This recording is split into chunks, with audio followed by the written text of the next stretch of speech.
and welcome to Qtr Time podcast. I'm Lucy G. And I'm Lucy P. And we're here to bring you all the netball goodness you never knew you needed.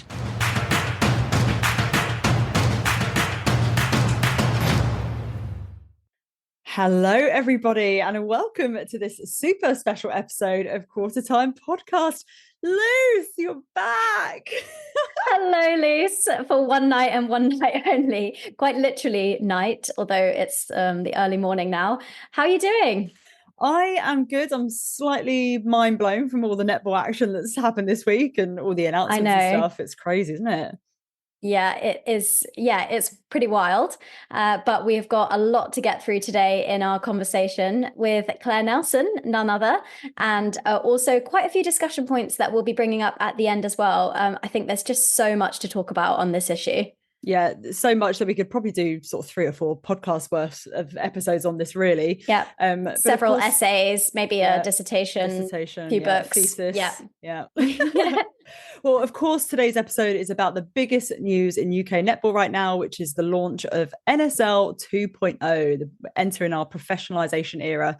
To sum up anyone who's been living under a rock, the teams who are in for Netball Super League 2025. There's 6 teams from the current Super League who will continue to participate, and that is LexisNexis Cardiff Dragons, Leeds Rhinos, London Mavericks, formerly known as Saracens Mavericks, London Pulse, Loughborough Lightning and Manchester Thunder. And of course, we have 2 new teams as well, Birmingham Panthers and Nottingham Forest Netball, who will be joining the league to bring us up to 8, which means that we say a very sad goodbye to 4 existing teams in 7 Stars, Surrey Storm, Strathclyde Siren and Team Bath. Wild. It was like, if your name begins with S, we don't want you anymore. Yeah, or if you happen to be down the south or the southwest of England, we don't want you anymore. And the other thing to note as well is that we have confirmed now that there will be a 2 import rule remaining for these teams, and 2 games per team minimum will be played in an arena next year. The other thing to note is that all the games will be broadcast, so you can watch from home, which is fantastic. And I think that's something that's a huge sigh of relief for netball fans that a lot of people were a bit worried about. And there's so much more key information coming out about Netball Super League 2.0, which you can find out in our chat with Claire coming up next.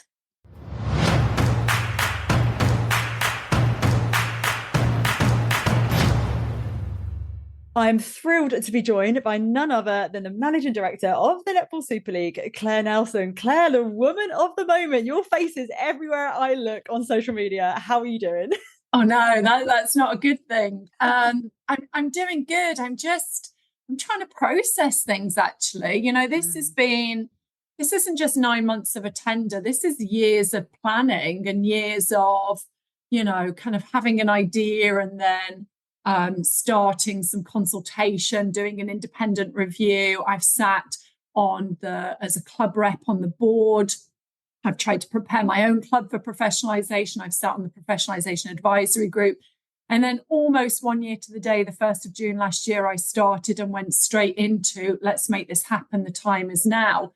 And it's been so challenging. One day we will tell the story fully. Really difficult. I mean, we literally got our last kind of signed contract back at lunchtime on Tuesday, and we moved really quickly into wanting to be able to announce for a number of reasons. And I just sat with Fran there, and I remember it was months ago, we were just having a really difficult time. It was just really difficult. You just feel like you're never going to get there.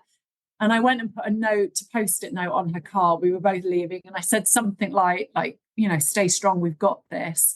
And I just said to her, like, even as challenging as today has been, it's very bittersweet in a number of ways, but actually this is us at the start of this journey with these amazing clubs, with these huge ambitions. We've gone out there, we've said, this is what's happening. This time next year, we will nearly be concluding our first season in this relaunch league. And I just, in all the exhaustion, I just want to take a moment to just reflect on the power of work that has gone into getting to this moment, because there were times when we didn't think we'd make it. So it's an incredible day for so many reasons. I'm very proud, and it just feels actually like now we can really get going. I mean, this, like you say, this is the start. I mean, all the work that's gone in to get to this point. It is the start. It is the start of a huge journey, and something that is, although you say it's a bittersweet moment, it is very necessary and very much needed to take the sport to the next level. But before we sort of dive into some questions, it'd be remiss of us not to acknowledge the devastating news that 4 of our current Super League teams won't be going through to 2025. And with that is a significant part of the Super League's history. In those 4 clubs, you've got a total of 7 Super League titles, the most successful club in the Super League's history, a club that's just about to make history with a top 4 there or thereabouts, almost there. And of course, our much loved Scottish contingent as well. And they will, of course, undoubtedly be devastated by the tough decisions that have had to be made. But can you share any more information about what the essential criteria was that these clubs couldn't meet and therefore had to exit the league?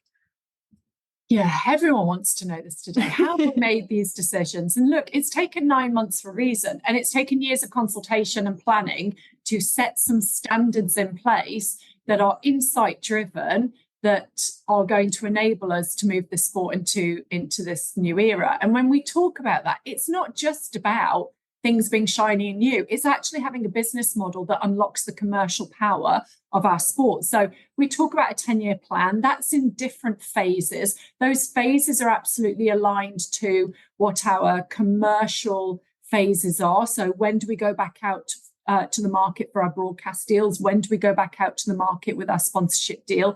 And with each one of these phases, we need to unlock more value because there isn't enough there based on what we've got at this moment in time. And the market is really difficult for women's sport.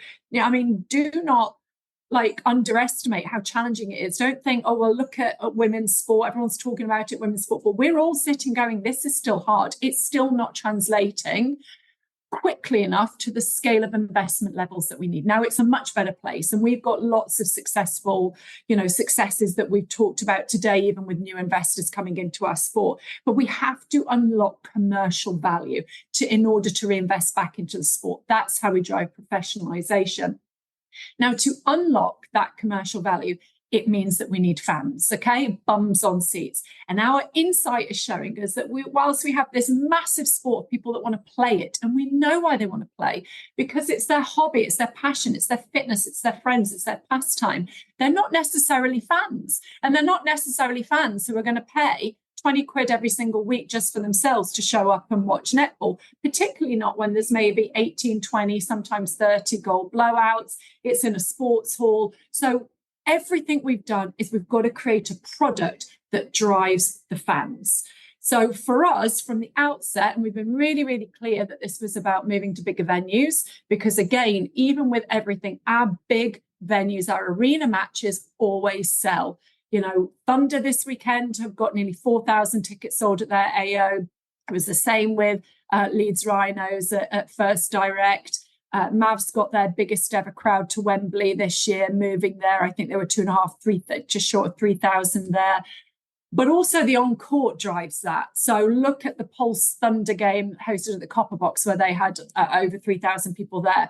You need close games in great venues, and that's how we monetize a sport. That looks great for a broadcast product. So people want to sponsor it, they want to tune in, they want to watch longer, and they want to buy tickets to those, because that's what the data is showing us, particularly in a cost of living crisis that's impacting women and girls.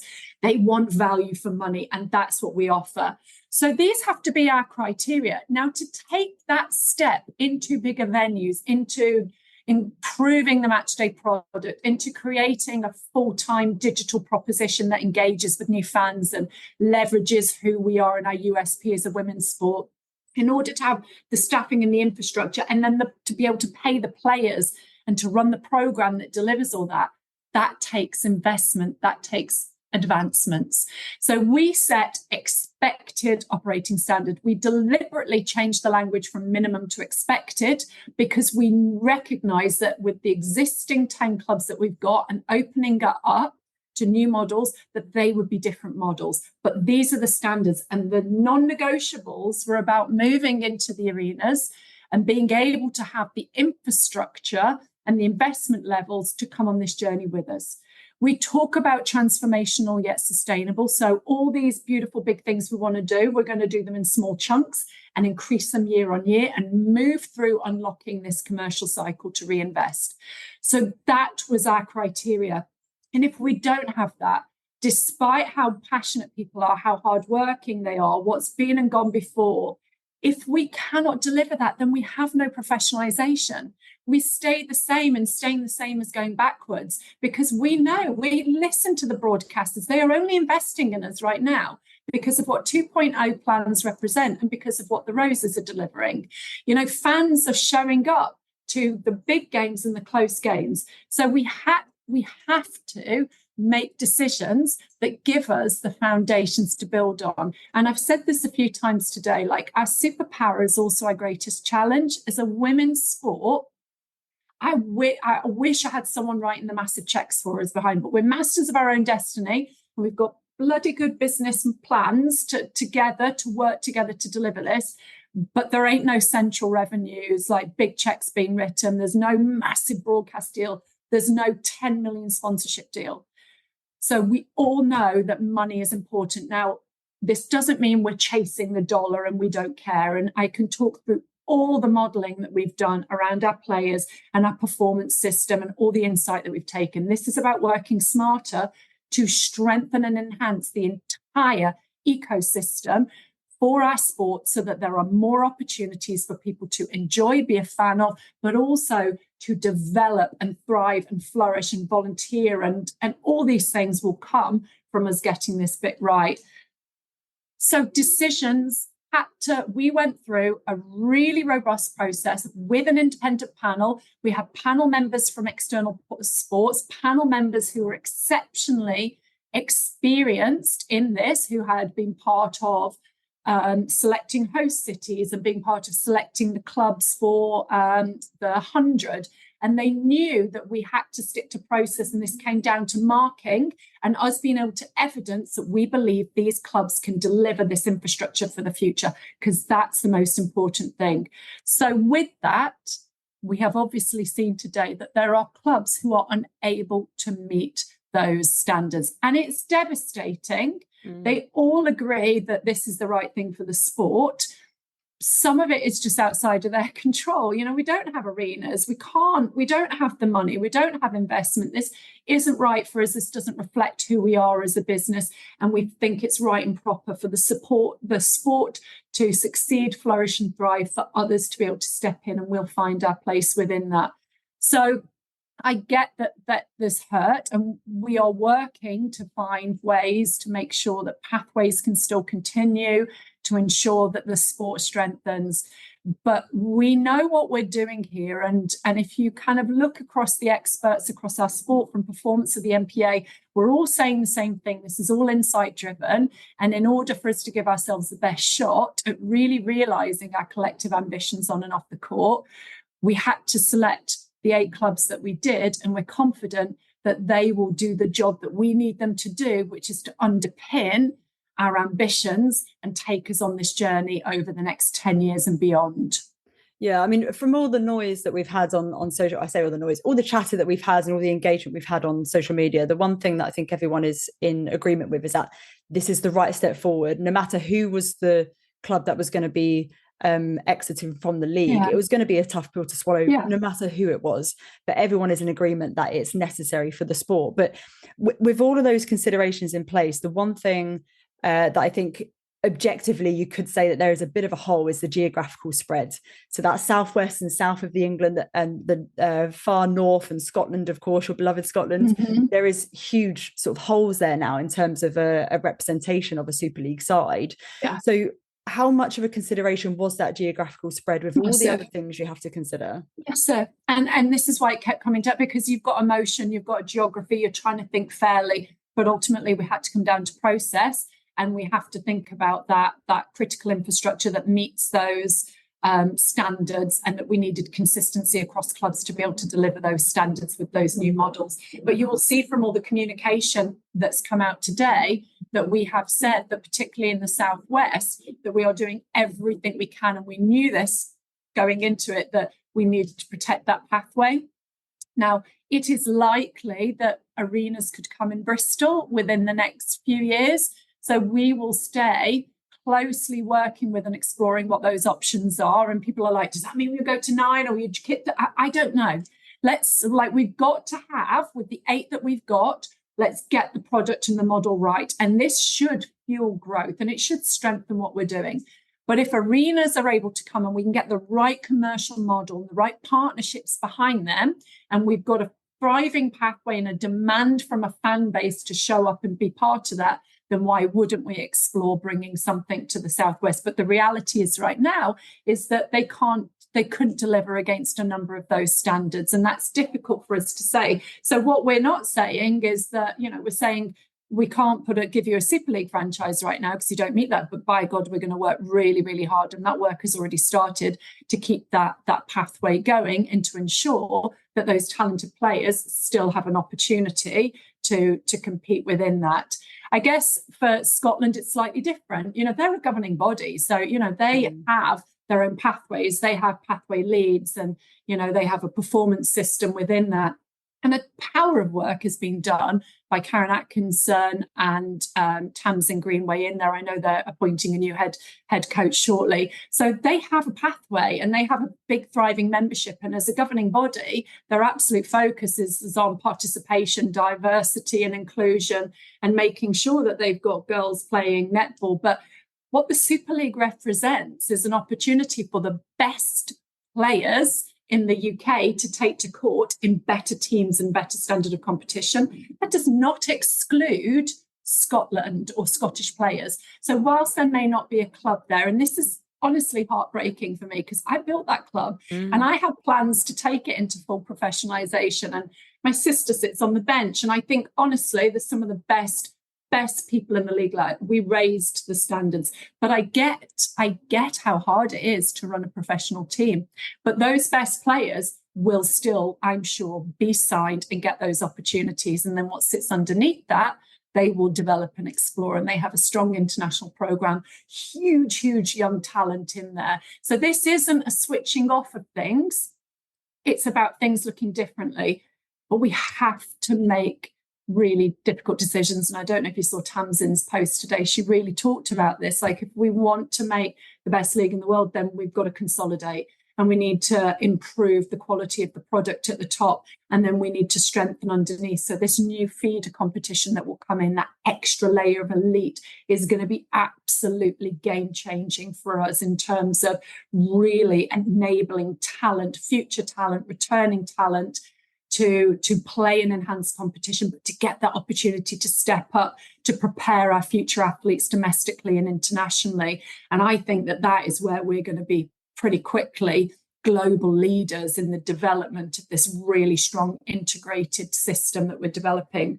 So I know today we go, these losses feel painful, but actually look at what we're building, understand the context, and know where this is going to take us. And we think start small and do things exceptionally well, raise that quality, raise the standard and grow from there, as opposed to stretch and dilute just for the sake of it, because I don't really think we'll drive performance and I don't think we'll really drive commercial that way. I'm going to touch on the feeder league that you mentioned there in a minute, but with the existing fan bases for the teams that we've lost, and particularly Southwest, Northeast, we know that some of those clubs have really loyal fan bases, really engaged. They might not have the arenas to be able to increase the fan base, but they are there and they exist, and we want to retain them and still further grow them. We don't just want to leave them behind because there's not a Super League franchise there.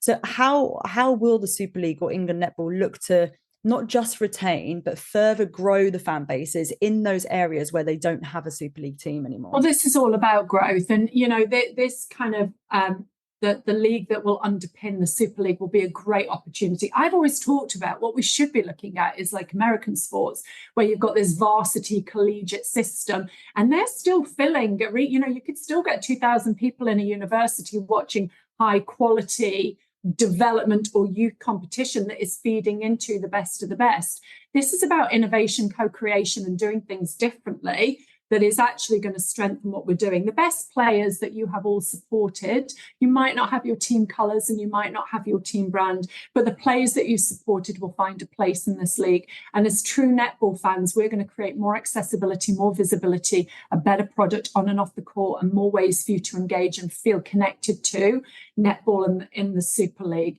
And I hope that, we can continue to build on the brands that are there, even if it's in new ways. But actually what we want to do is grow netball fandom across these other clubs, because that is what is going to change the game for our sport. I think, I mean, it's a big ask, because, the people down in, I don't know, my geography is not great, Plymouth or Bournemouth or whatever, the likelihood of them sort of going up to Cardiff Dragons or going to Birmingham is probably slim, but that's where they need to tune in online and still get the numbers on the sport 100%. So they can still every game will be available to watch next year, and we've already got eyeballs are up 53%. We knew that this strategy would work. People want to watch better games, having those picks, making it free to air, making it accessible to when women and girls and younger audiences want to consume. This is how they want to do it. Then there's going to be more accessibility than ever. And having these big showcase arena games with the best teams playing week in, week out,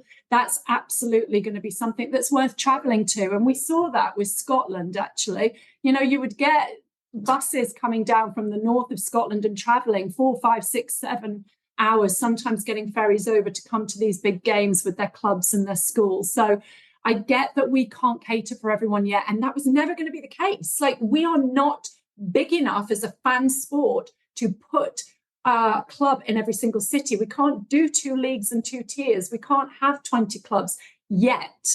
But if we can grow the sport and show the demand, become asset owning, have more partnerships, get into more arenas and cities, and start to really convert this massive participation base and this membership into fans of the league, it enables us to grow out. But right now, we can't do that. So we've got to focus on doing what we're doing now really, really well to enable that future growth. And this converting the playing audience into a spectator or fan audience is something that we've literally, me and you have spoken about it a number of times, and it's something that plagues netball across the globe. So are there any sort of new marketing strategies or new initiatives that you're able to share with us in terms of how tangibly we actually solve this problem? Well, we have got lots of plans. We've also got an exciting announcement that'll come out in the next couple of weeks, which will be connected to our kind of brand and marketing strategy, which is really exciting. What we have done, though, is we've taken insight. So we can see what we know what our fans buy tickets to. So at the moment, there are assumptions made, for example, about which game's going to be close and which game isn't. So let's look at London Pulse, for example, and they won't mind me using them as an example because they're very vocal about this. Their Loughborough Lightning game had 3,500 people at it because it was a great game and it was to the wire, which is why Thunder are putting their Pulse game, big games like that in arenas because you sell more tickets. If they're playing teams down the bottom of the table, there is potentially at this moment in time, if you're a fan and you're not coming to every game, you're choosing 1, 2, 3 games to come to a season, you are not picking that. So we've got to get closer on court. And then the closer on court also means that people tune in and they stay watching for longer. We keep that engagement piece. So, the modeling here of not just reducing the number of clubs to 8, but reducing the squad sizes to 10, and then introducing this new salary collar and cap banding system to ensure that we disperse the best talent to try and create that best game, that thrilling game to the wire competition week in, week out. That with an improved product and improved venues, with potentially still to be discussed, there's lots still to build, rule innovations and, kind of new sportainment propositions, all of these things then create something more compelling. What we're also doing is through the redefinition of our territories, and this is the power that we have as a sport that owns the whole sport, it's just really connecting far smarter now these clubs into their territories and regions, into their regions and counties, into their clubs, schools and communities. We need everybody who plays netball to, in and around these clubs to go, that's my team and I want to be there and I want to show up. There's enough there's enough of us playing our sport to at least fill all of our, arenas across the 7 home games and make things really busy. But we've got to change the narrative. We've got to get the product right. And we've got to really be creative and innovative around our marketing and brand. And this is absolutely what our focus will be. Well, I'm very excited to see what that announcement is in 2 weeks. And when you say rule innovations, I'm going to try and convince myself that doesn't mean the super shots, but we won't touch on that. People either love it or hate it. What I've said from the start, though, is we will never do anything for the sake of it. So now that I've got our clubs of the future on the table, we've got a lot of work to do. I presented to them last week. I was like, here's our timeline of everything we need to do. But we're going to do it together, and we'll bring players into that, and we'll listen to the fans, and actually, we'll do a lot of data. Like I'm very into data. Like if we had, for example, a super shot based on this, what would that do to the jeopardy of our games? Would it make an impact? Are there other things that we can do? I know there's lots of talk about, if you score a goal, then you lose the centre pass every time, and just stop blowouts, create jeopardy, have excitement, and you want to the wire where someone can score a goal in the final second. And, to be fair, having been at the basketball last year where the Caledonia Gladiators won with a 3-point, it was literally the dying buzzer, to have that opportunity to be that far down and within a second you can take a lead, that's excitement for sport. But we will never do anything for the sake of it. We will do it in full consultation. And we will do something that really is there to engage our crowds. Well, the traditionalists, I'm sure, are quaking in their boots, but that's another podcast for another time. We're not there yet, but send me your ideas in on a postcard. Love that. You mentioned briefly just before about the salary and the salary cap being raised. Now, we know that you have introduced a new salary cap and a banding structure, as you mentioned. The average salary is increasing by at least 60%, and the minimum salary payments more than doubling. But are you able to put any numbers to this so people get a sense of what this means in a real term in terms of our athletes being able to have this as a living wage and a real career prospect? Of course it's a living wage. Of course it's a living wage. It's beyond a living wage. And so what we're doing at the moment is it equates to a 0.5 FTE. So that we've always said that this is, we can't do it all at once. We need to be able to give choice to those athletes that have dual careers. So they will have an enhanced program, slightly more around physio, support services, and so on. We're looking at all of that. There will be a bit more of their training hours, but ultimately we're starting with let's pay you better, let's put you in a better system, let's get you more court time, let's get you playing in great competitions so you can develop, particularly for all the international athletes that we have in there. But let's make sure that if you have dual careers or you're studying or you're doing other things, that you can still do that as well. And that choice is there as we move through this transition to full professionalisation. But, when we say we're increasing, I would love to be able to offer ridiculously high salaries. I'd like to pay myself and all the administrators. We all work in women's sport far lower than we should be. And this is going to create a lot of careers off court as well as on court. But for me, one of the first things that I wanted to do was distribute talent, but more importantly, have a more fairer payment system, because there were people doing the same jobs not getting paid the same. And I talked about this on another podcast. The motivations to play for certain clubs are so different. I like that coach. That's where my mates are. My family's here. This works with my uni. But if you're doing a similar job, and particularly now when we're saying we want the best 10 players across these clubs, then really there should be a band in which there's a fairness around that. So what we've done by doing that then is, based on this year, is we have more than doubled that minimum payment. And when we say that we're increasing the average by at least 60%, that's if everyone's paid at the bottom layer of this band. If they're paid above that, it's going to jump up quite significantly. Now, this band that we talk to, which 6 of the players sit in, so you've got a marquee player and then there's 6 players there. At the moment, these 2 top bands, there are 13 players in our league that are paid within that. And we've got 120 players. We move to 80, we are going to have 56 players within these 2 bands. So this is really significant for us. I wish I could do more, but it is far better. And when we're looking at it being pro-rated down on a 0.5 FTE, it is the equivalent to around a 40 grand salary at the top end of these things. So we're starting in a better place.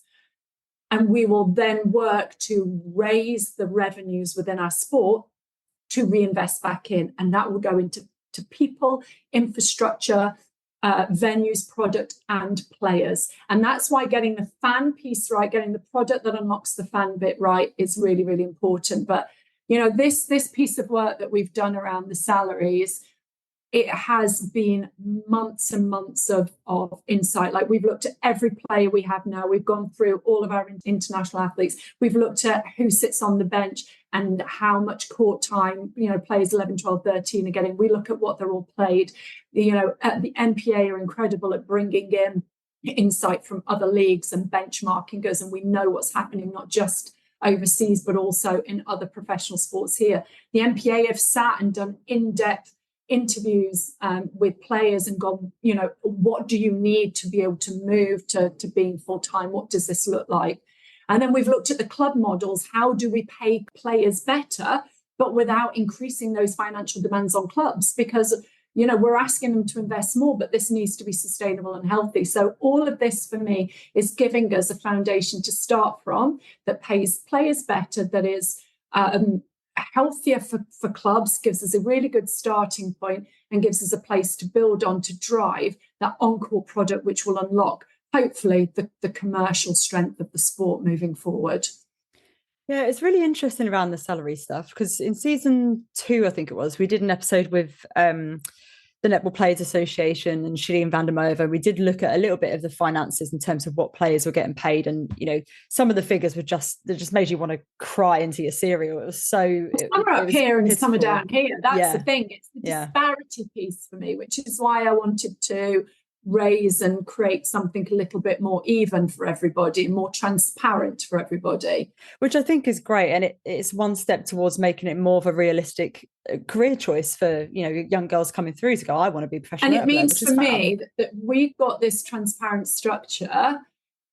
I'm also trying to protect players to be able to make the right decisions, maybe not be taken advantage of by just poor negotiations or agents or things like when we're on our journey, I was like, how do we protect our players and how do we create something a little bit even? And then their choices now, they're going to have to make choices. Is where do I want to play? Where am I going to get bench time? Who is going to coach me? What culture is right for me? Where am I going to get the best experience to make me the best athlete I can be personally and professionally? And we're gonna see a lot from coaches. This is where coaches now are going to need to really work on their recruitment strategies, think about who they want, and then tactically, the decision making you're going to need to make under pressure.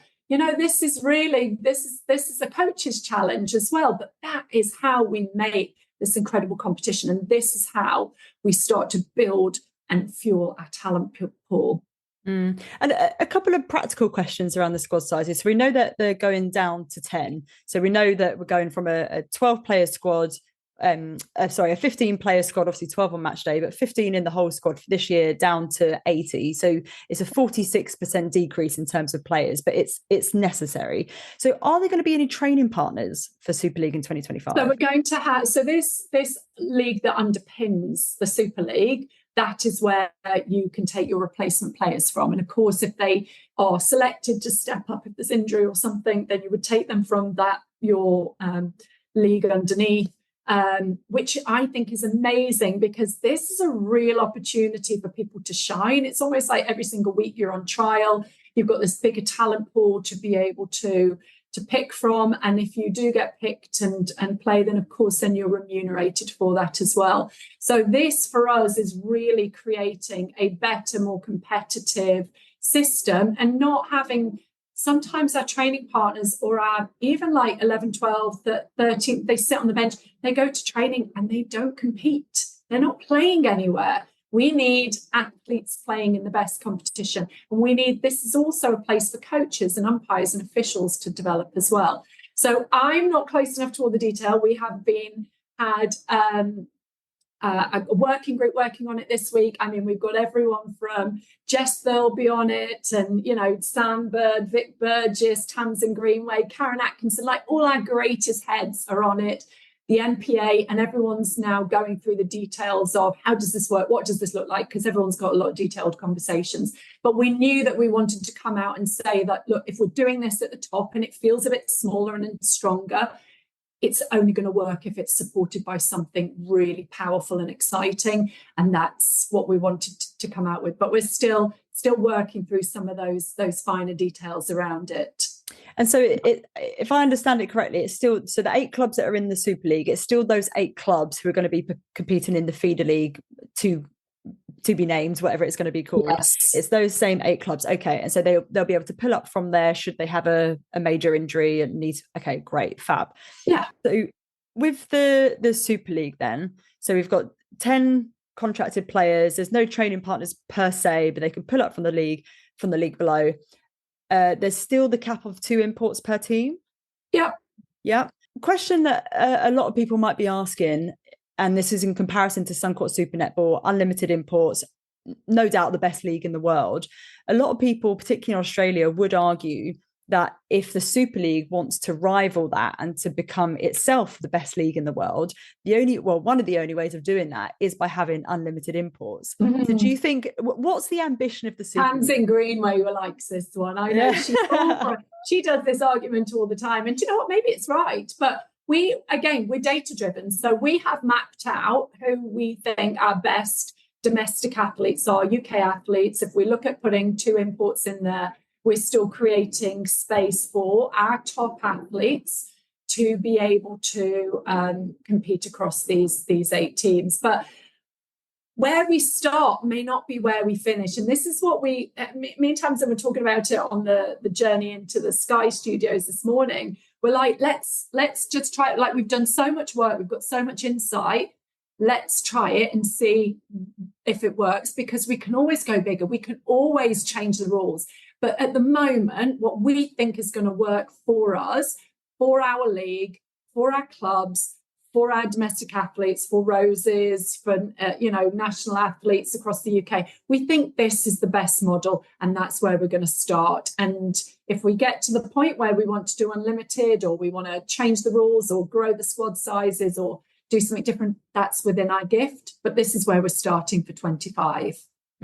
Yeah, absolutely, fair enough. And so the feeder league that sits underneath, where does that sit in relation to Prem League? What is Prem League's purpose? You're dropping into all sorts of detail that is probably better to ask Fran Connolly all of this. So let me talk Super League and above, because that's my jam. And I'm all about clubs and commercials and arenas, and I'll tell you all about our new clubs. But maybe that's one for another day, because I would do us a disservice trying to answer all those questions at this moment. And as I said, we're still working through them all. We'll share all the information as it comes, but probably not. I'm not going to give you all the answers that you need today. No, absolutely fair enough. Right, I'm going to get Fran on the blower after this. Get her back on the pod. So I'm conscious of time. I've only got you for a couple more minutes. So I just got 2 other quick questions. We know from the press release that very excitedly, all of the games are going to be able to be watched from home for next season, which is incredible news. Delighted about that. Can you share any more detail on this, particularly on how the quality of the broadcast will develop as we move into the professional era? Because it hasn't been without its problems this year. Oh, you say that so politely. Some of your friends on Twitter have been quite blunt. And you know something, we read those comments and we get the frustrations. And I would like Twitter to be a slightly kinder place at times. But the reality is that this strategy was about eyeballs, because if we don't have enough eyeballs, then we can't sell. And so all the data tells us that women and young audiences want free to air, they want accessibility, and that's what YouTube and iPlayer in particular can do for us. And we have seen a massive increase, not just in viewing, like literally within the first few weeks, we'd already surpassed our highest numbers than the year before. I mean, wow. It's insane. And just, if you want some transparency and honesty, some of our linear, when we would put it on TV, we would maybe get 6,000-7,000 people watching.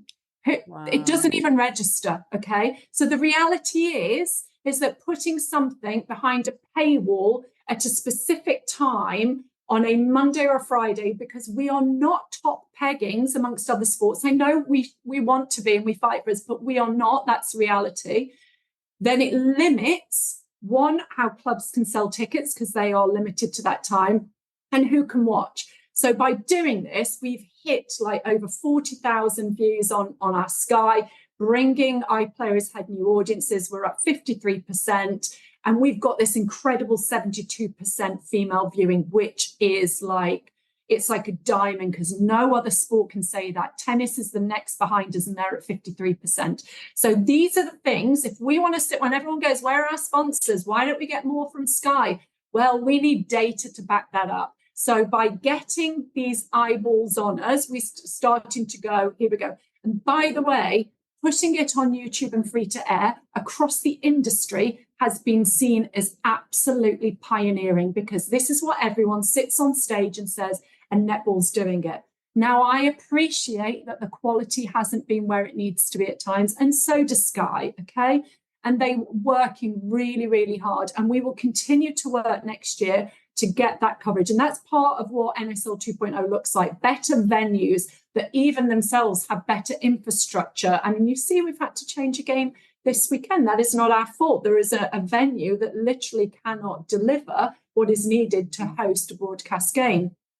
Big arenas are made for this, and it looks good and it feels good. So all of these things, also we will be looking at what is the content we're sharing? How do we create new credible sport content that talks to the matchups and the story of the league, and all of these ideas and innovations and new ways for fans to engage in digital products on it. We will look at our commentators and how we are building characters and knowledge and really building those emotional connections with fans through them as well. So all of it is going to be looked at. And again, we won't solve every problem overnight, but we absolutely will drive massive improvements.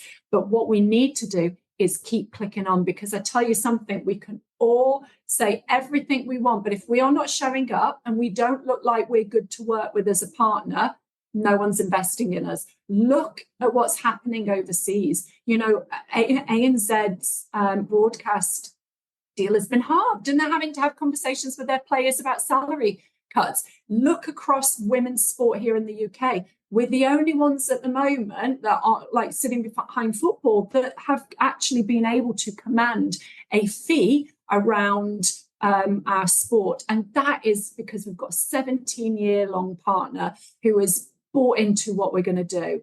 So this is one of those, I'm one of those people that when I see a problem, I get it. I don't moan about it. I try and solve it, but I look at what is the big picture. And we all, as we take this leap forward, we've got to focus on the big picture. We're not going to love everything, but actually, if we're going to transform this sport, it comes from the fans. And if the fans don't show up, then we don't exist. It doesn't matter how much investment we bring in, new billionaire owners and football teams and new female investors and big arenas and going all over the country, building this infrastructure, you know, re-engineering our staffing, nice brands, marketing. It doesn't mean anything if fans don't show up. And that's everything we've tried to evidence today, even through all the difficult decisions and some of the heartbreak attached to it, is that we're building a product for our fans that they want to come to, that they want to invest in, that they want to love and support and show up to. And that is what's going to drive us on this journey. So, yeah, but broadcast is a huge piece of our strategy, as is digital, as is match day, as is sportainment, as is partnerships. And it will all be being developed over the summer, ready for our big launch going into next season. I so appreciate that answer, Claire, for you to acknowledge that, you know, what the fans are saying in terms of quality of the broadcast, it might not be put in the most delicate way, but actually acknowledging that they've kind of got a point and sharing with us those figures that, you know, don't even register in terms of comparisons to other sports. I really appreciate that frankness and that honesty to share with our listeners, because I think they will really value that. And I'm very conscious I have gone 3 minutes over time, but one more minute, one final question, if I may, before I let you go. With all the changes for the Super League that's going to come next season, there's going to be ups, there's going to be downs, there is already heartbreak, but there's also going to be some incredible highs along with those lows. What's in your mind, what is going to be sort of some of the key measures of success over the next 1, 2, 3 years in that really transformative early stages? What are some of the key measures of success we can look for? Really, really critically, it will be ticket sales and viewers, and those two things then converting into greater commercial value. I want to be able to go to the market. I remember when I was interviewed for this role and I gave some numbers that I think is the value of our sport, and I would like to realise those. I would like to be able to go to broadcasters and say, this is our sport, what we're doing, who we're reaching, the power that we have, and this is why you should be investing in us or increasing that investment. So we have got to build a product that is underpinned by really great data, and we know that we know what we need to do to convert fans, and we know that what we need to do with that product. But I really, really, really want to see. I don't want apathy. I don't want this is nice to do. Like I think most people who know me, I've been shouting this like, come on, fans, show up now forever. This is collective. I stood at Wembley 2 weeks ago at the Everything in Sport Women's Conference, and I spoke to something called If Not Me Now, Then Who When? And it was it was all geared about change comes from us. We can't just sit and go, this is Claire's job. She gets paid to do that, so crack on. It is all of us. It is each of us. And when each individual of us, whether we're a fan or an administrator or a coach or a teacher or a mum or a brother or a sister or a friend or a partner, whatever we are, if we all come together, we make a really loud collective noise, and that collective noise influences and it drives change. Our clubs are pushing themselves physically and financially and emotionally to deliver what we all need. I have worked round the clock, sending contracts at 1 a.m. I haven't had a weekend. I have been up since 3 a.m. We do this, making personal sacrifice, not seeing our children traveling, all these things, because we're in a moment. And if not us now, then who, when? So for all of us making this sacrifice, we're going to come together. We might not get everything right, but we're going to be data and insight driven. We are going to do our best to create this incredible product for our players and for our fans to make this work. But we've got to have our fans show up. I want season ticket holders. I want you to give yourselves unapologetic permission to be sports fans, to spend the time, to spend the money, and to be the champions of our sport. And when we get that, when we realize that, everything grows. So this is everybody's job today, not just mine. Yeah, I love that, mate. Bring on 2025. I absolutely cannot wait. Claire, thank you so much. I know you're exhausted. You've been traveling all over the country today. And I've got to go out now. I'm going to the Sports Awards, so I've got to go and make myself look pretty and head back out. Oh, you're always glamorous. Well, have a lovely time tonight. Thank you so much for coming on, and we are right behind you for professionalisation. NSL 2.0. Bring it on. Thanks, Lucy. Cheers, Claire.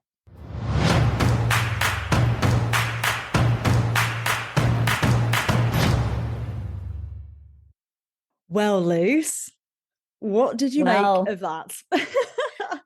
I actually thought it was fascinating, and it's really good to hear about how the data and insights are driving this, because the numbers can lie sometimes, but don't usually lie. And it's great to see that the increases that Claire mentioned for this year's Netball Super League.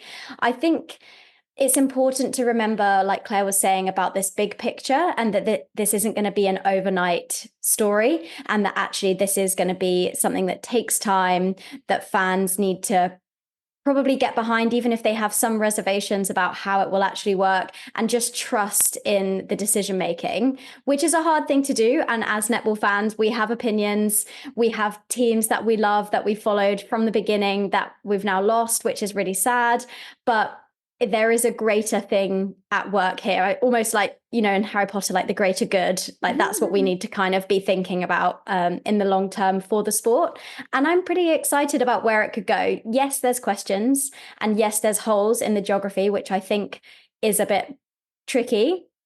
But as the game progresses and more money starts to come in from these commercial opportunities from the top, that will trickle down and hopefully solidify and enhance those pathways and make sure that we're covering all areas and we're not missing any talent throughout the UK.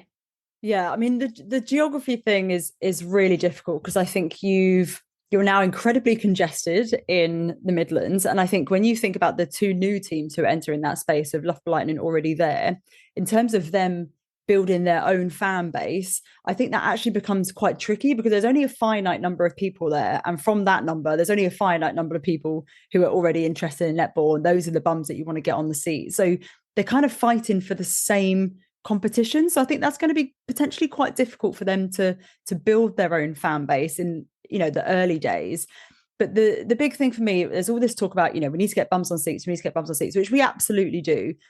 But if there is no Super League team near you, you're not going to get those bums on seats. So you're having to hope and trust that they will tune in online. And I think it's just a bit of a raw deal, really, if you're a fan of a Super League team that's been cut, particularly down southwest, where there is just nobody now. It's just a hard pill to swallow. But at the end of the day, I do think it was necessary, absolutely necessary, to cut the number of teams in order to improve the competitiveness of the games. But no matter which way you slice it or which teams you take off, it's going to hurt for someone. Yeah, no, it's absolutely. But I mean, it's not saying that there won't ever be a team in the Southeast. There could be something, that materializes later on. Maybe one team will disappear and another one will come in. I think that will start to happen over the next few years. It's not set in stone forever. This is it. There is that kind of flexibility. And I mean, the teams being a bit closer together, it's easier for them. They don't have to travel so far. They can have those kind of like closer matchups, like more local rivalry, like the London derby thing we can really lean into. And there's 8 million people that live in London, so that those games, we want to make sure that we're maximizing those opportunities. Yes, it is a struggle for anyone living in the southwest, and particularly Scotland as well. I thought it was really interesting what Claire Nelson said, that it's kind of the Scotland, Netball Scotland are a national governing body, and they've kind of got to sort out themselves in that sense. And they've obviously proven that what they're producing is not going to be sustainable for the league going forward. And that, I think they put out a figure, something like we weren't able to find the extra £500,000 a year that it would cost for us to run this. And that's really telling in terms of the scale of what they're trying to do with Netball Super League 2.0. Yeah, the only sort of major concern that I have, other than the frustrations for fans who do live nowhere near a Super League side, the only major concern that I actually have is around the pathway. And I know there's that sort of glimmer of hope with Team Bath potentially having their own pathway hub thing, whatever it's going to be there. But if you're in the south, or if you're in the northeast, or even if you're like really in the east of England, like is it Ipswich kind of Norwich, like there really is nothing. And so say the south, for example, if they then decide to split that up and allocate those counties to existing Super League franchises, those athletes who are sort of in Portsmouth, Bournemouth area, you're talking what, minimum 3-hour drive each way or something, and that's not something that's necessarily feasible for those athletes and for their families and financial situations. Like, we just don't know. So the pathway is the thing that I'm a little bit nervous about, but we're still waiting on a lot more information to come from them.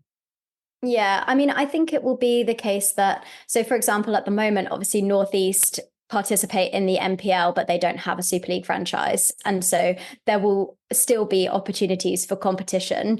It may not be in the feeder league, because that's going to obviously sit underneath the NSL and very much be almost a kind of training ground for those teams to pipe them up into NSL.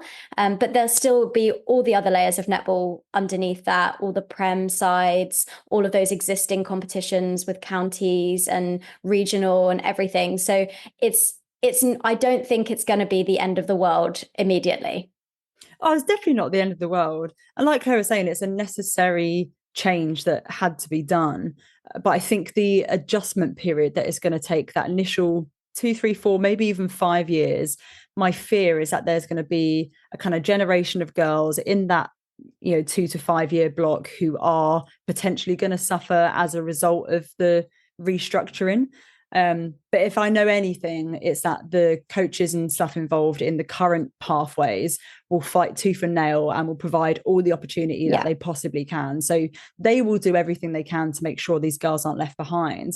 But I also think there is a slight danger, like Asha Francis said in a really moving video that they released earlier, is that there might be a danger that we lose these athletes to other sports, which I think, given the rise of women's sport and girls football, I think that could be a threat.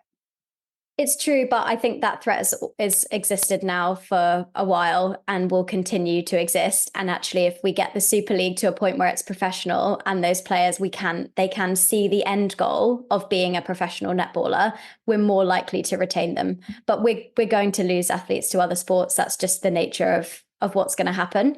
And, it's obviously devastating for Asha. I mean, that video was awful, like just to see, that how hard it's going to be for them to kind of rebuild from this. But those people will still be involved in netball. And like you say, they'll still be giving back and supporting those young people coming through. The other thing is a lot of the Super League teams have got partnerships with universities. So you'll see girls going to university and then playing for those teams locally there, like we do already. But that will continue to happen as well. So there'll still be those opportunities for them.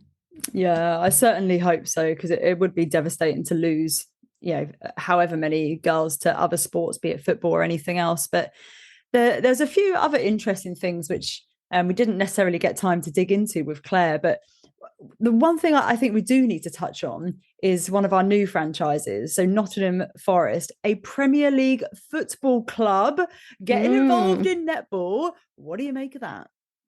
Yeah, well, it's an interesting one, isn't it? I have recently started watching Welcome to Wrexham, so I know a lot more about. Isn't it so good? I absolutely love it. Definitely need an equivalent for netball if any famous A-list celebrities are listening. But the thing is with obviously football is totally different to netball. There's masses more money. And with the league system as it is, obviously with Premier League and then the Champions League underneath it, there's quite a big disparity between the finances for those two leagues.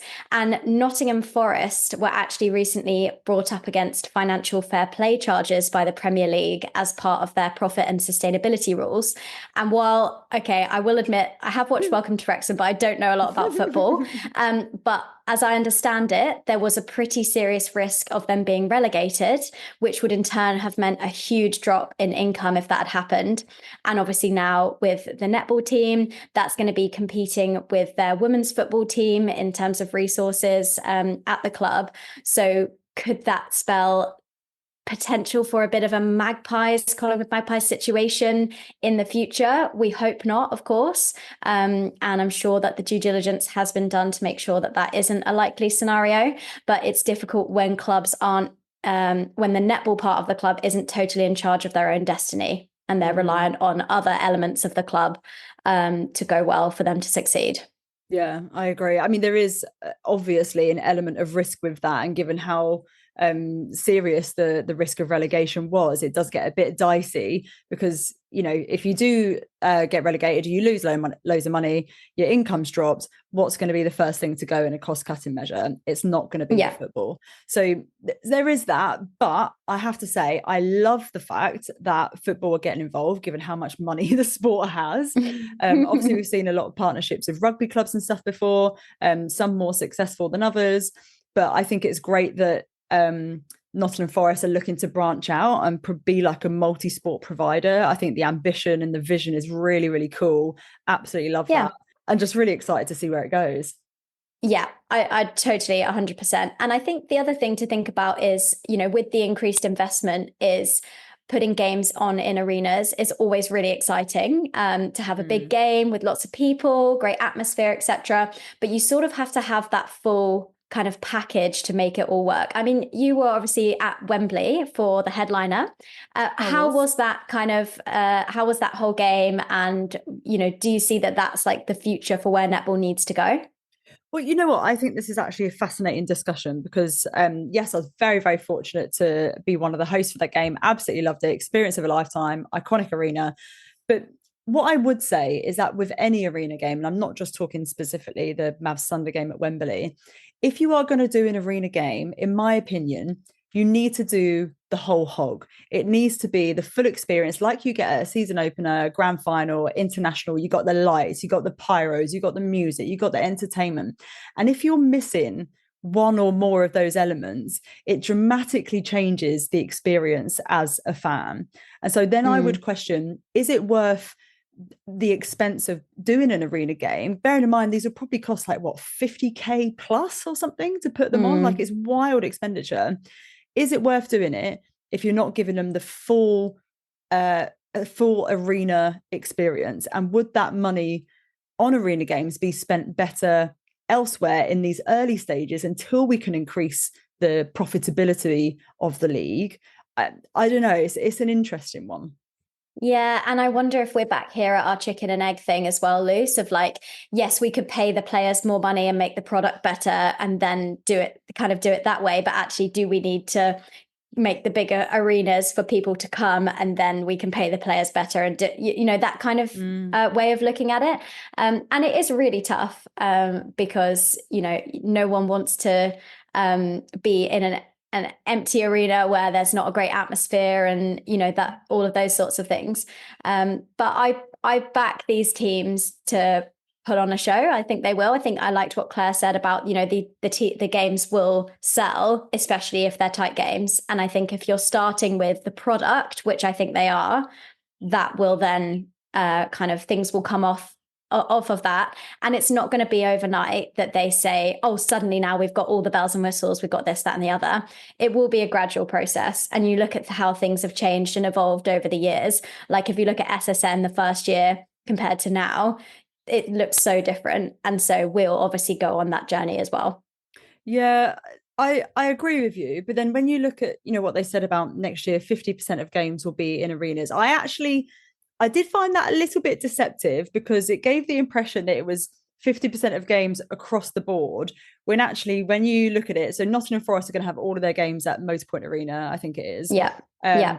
London Pulse, of course, have all of their games at Copper Box Arena. So yes, they're arena games, but they're not like London Pulse, for example. They're not arena games in terms of having the lights and the entertainment and all that kind of stuff. It's just in an arena as a venue. So I think there's a bit of a differentiation to be made between what is an arena game and what is a game in an arena, if that makes sense. Yeah. And yeah, I just think that there's an argument to be had that if we're going to do arena games, it needs to be the full shebang. Otherwise, what's the point of having all of that expenditure? But like you say, I think it will get, and I think it will get there. And I think that they couldn't turn around and say you've got to have all games in all arenas next year, because they'll be empty. There won't be enough people in them. But a gradual process of increasing and making it just more normal that after your netball on a Saturday afternoon, you go to someone's house, get ready, and then you go out and watch the netball together. Like that just becomes a normal thing. I actually think one of my big things is around the timings of fixtures. So over in New Zealand here, there's a 4:00 Saturday game, a 4:00 Sunday game, and a 7:30 Monday game. And you know that that's what you're getting every weekend for 15 weeks. And so you can make plans. The Monday games, the Monday night games are a bit more of a struggle to sell tickets. It is true. And the Saturday ones are now on free to air. So that's obviously great, over here. But that regularity of schedule is really important, especially if the league is taking place at the same time as other netball, which it does more over here than it is in England.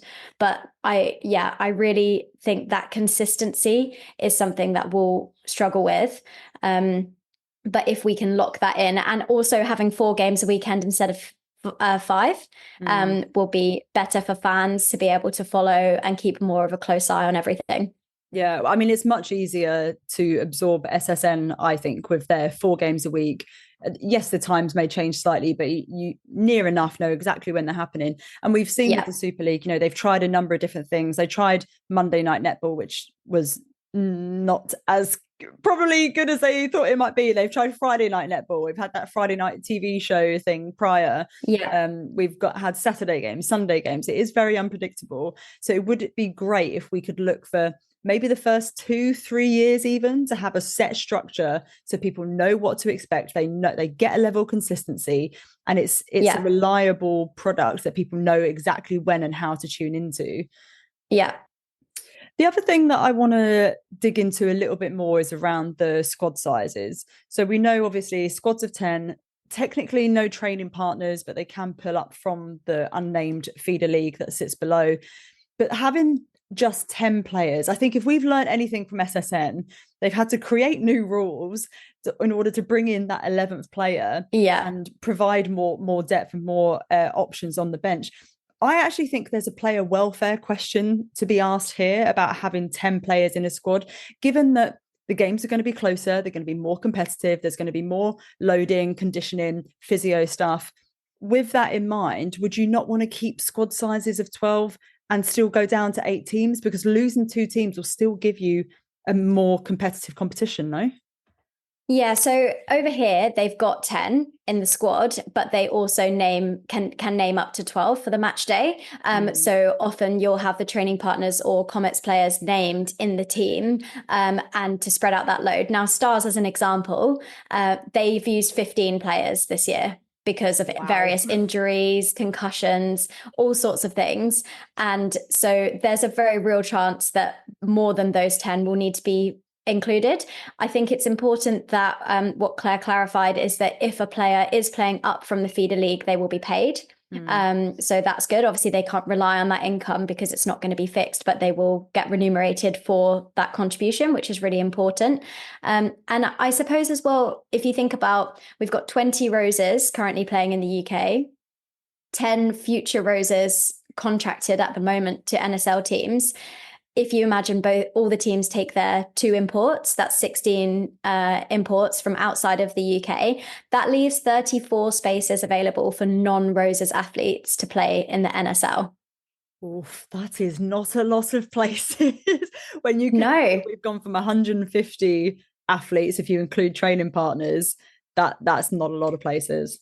No, but it will mean that the cream will rise to the top, and we'll have the absolute best players play in the UK, and the ones that we can attract from overseas playing week in, week out. I think it's fascinating about the salary, the 1 marquee player going down to 1 marquee player, and then 6 of those banded players who'll be paid significantly more, most of them, than what they're currently being paid. That's almost like your starting 7, and then you'll have 3 others. But this does beg the question around, is there room for specialist players in a squad of 10? Well, I mean, I think you'd be quite, I think you're always going to have some specialist players. I'm thinking the likes of a Jiva Mentor, a Janelle Fowler-Lembard, like you will always have some specialist players. But I think unless you are absolutely exceptional in that position and you are the best of the best, I think it's going to be a very hard sell to have, especially more than 1 specialist player. So it could be not the death of specialist players. I think that's probably a bit dramatic.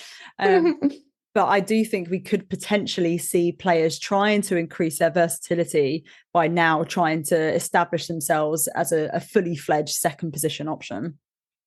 Yeah, and I mean, talking about imports as well, I thought that was an interesting discussion that you had with Claire around imports in SSN. And I actually looked at the distribution, and there's, at the moment, as far as I can count, 16 imports in the SSN, which is obviously equivalent to 2 per team. Okay. But it's how they're distributed. So obviously you've got 4 at Fever, including 3 Jamaican players. And maybe they like having that kind of community and playing together and having those connections and things like that, which we don't get in the Super League because of the import rule about not playing in the same third. So, you couldn't have that scenario like they have over at Fever, and also at Thunderbirds, in the defensive end. So it's, it's an interesting one. I think the reason that SSN attracts the better imports is because they pay them more. That's, course, I think that's fairly obvious. And if we're starting to get more competitive, perhaps we could attract some of those, or other people. I mean, I don't know how things are going to go with New Zealand and whether they're going to expand their rules and allow the Silver Ferns to play overseas, especially given that we've seen Sam Winders, Gina Crampton and El Temu all go across the ditch. And Dame Knowles herself. Oh yeah, lol, as well.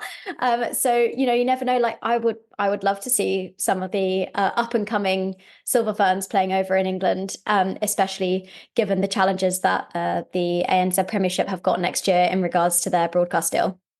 Yeah, it'd be interesting to see how that one unfolds. But it is an interesting question. It's quite funny actually that it equates to 2 per team. That it just so happens. What we should have done is probably gone back through the last maybe 3 or 4 years and see how that number changes.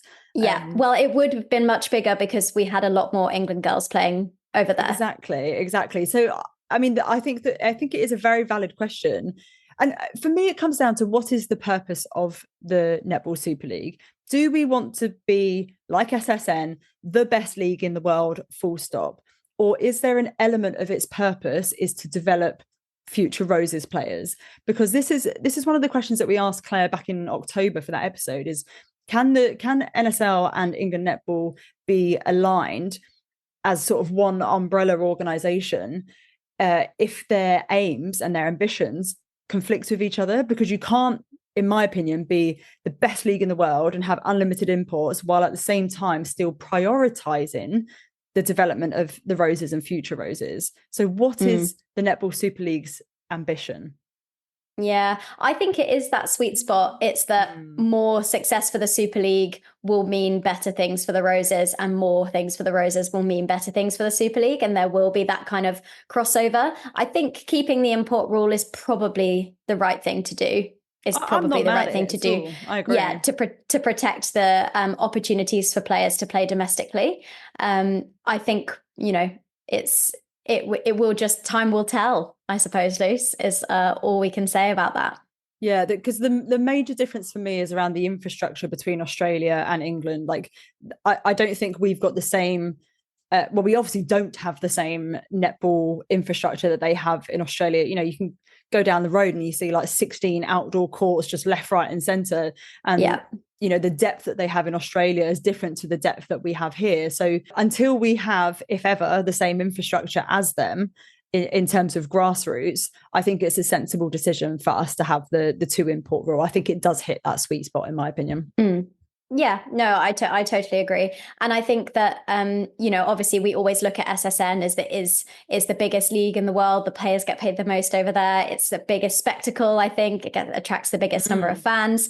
But looking at the ANZ Premiership, the sizes of the crowds over here at the moment are pretty similar to what we're getting in the UK.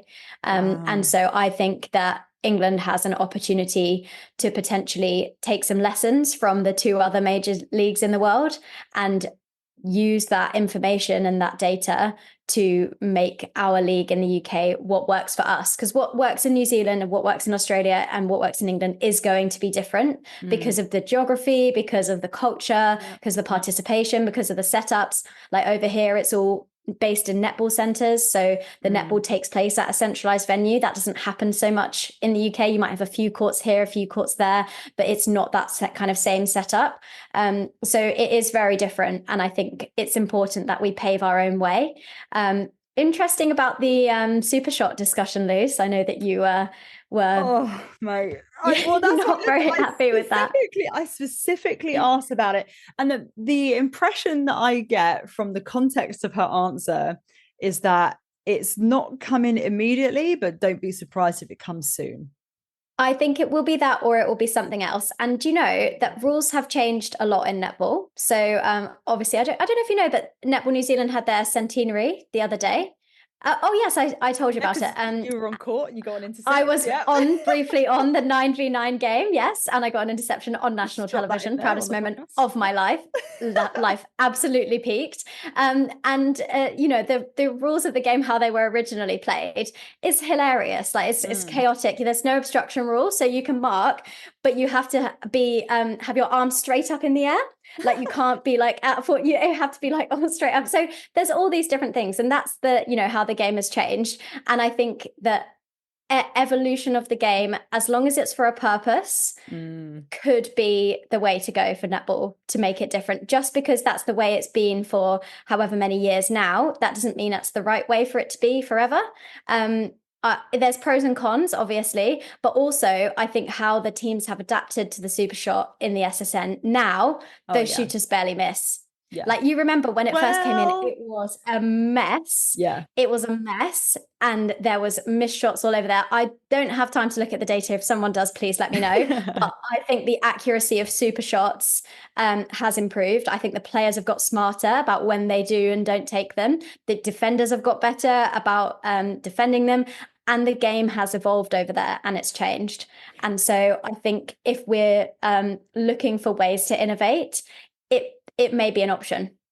I will say I don't hate it as much now as I did when it was first brought in, because like you say, teams have now got attacking strategies. They've now got defensive strategies. They actually know what they're doing with it now, because it wasn't obviously sprung on them at the 11th hour, which was just ridiculous in itself.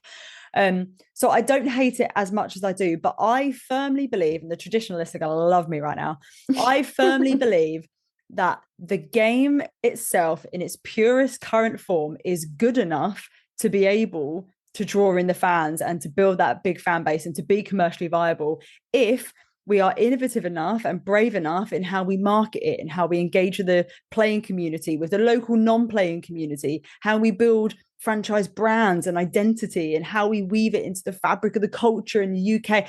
I think it is good enough. I don't want to see the 2-point shot, but I definitely don't hate it as much as I did. It might be good enough, but what if it could be better? That's all I'll say. But why don't we fix everything else first? And this is what I think they're not bringing it in immediately. So they will try and do all the other stuff first. But I want to give it a bloody good crack before we start messing around with the actual rules of the game. I think there's pros and cons to both, which is why I'm going to leave it, I think, for this discussion. Subs. Bring rolling subs in. That's fine. Oh yeah, rolling subs. Yeah, absolutely. Yeah, I think that. Alternating the centre passes, that's another thing that you could potentially play around with, like they do in Fast Fives. Yeah, potentially. I'd be mad at that. Yeah. So, but I think we've got to be open to it, and it's like you're never going to please everyone. It's like with these changes with the teams. Obviously, some people are bitterly disappointed, and that is, that's devastating. People have lost their jobs. That's the reality of it, and that should never be taken lightly. But you can't please everyone at the end of the day, and sometimes tough decisions have got to be made. Yeah, 100%. It is a necessary step forward for the sport. And what I want to see now is a really fitting goodbye to the teams that have helped us get to the point where we are now. There are home games coming up this weekend. They are going to be the last home games for, Surrey Storm, Team Bath off the top of my head. This is the last home game they will ever have. So if you can get a ticket, I would strongly get down there, be a part of history, say your thank you to the contributions that they've made to our league to get us to this point, where we are now, and be a part of history, support them to the last moment. Yeah. To the last whistle. Yeah. And buy some merch, keep it as a keepsake and really kind of show your support for the value that they've brought to the league over the last years. It's been a big week in the netball world. We finally know who's going to be seeing us through to 2025. And boy, what a ride this is going to be. So keep your eyes peeled for us from the Super League, from England Netball, on further updates. We'll keep you updated as best as we can. Don't forget as well, we're going to have part 3 of our Mavericks mini-series coming out in a few weeks towards the end of the Super League season.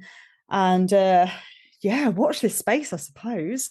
Yeah. Oh my goodness. Wow. What an exciting time. Yeah. End of an era. Madness. Yeah, for sure. Right, Luce, it's been a pleasure as always. Nice to see you, Luce. I'm gonna go to bed. Yes. Yeah. This is so weird. 5 more months though, Luce. 5 more months. 5 more months. Right. Thank you so much for listening. Lots of love. Bye.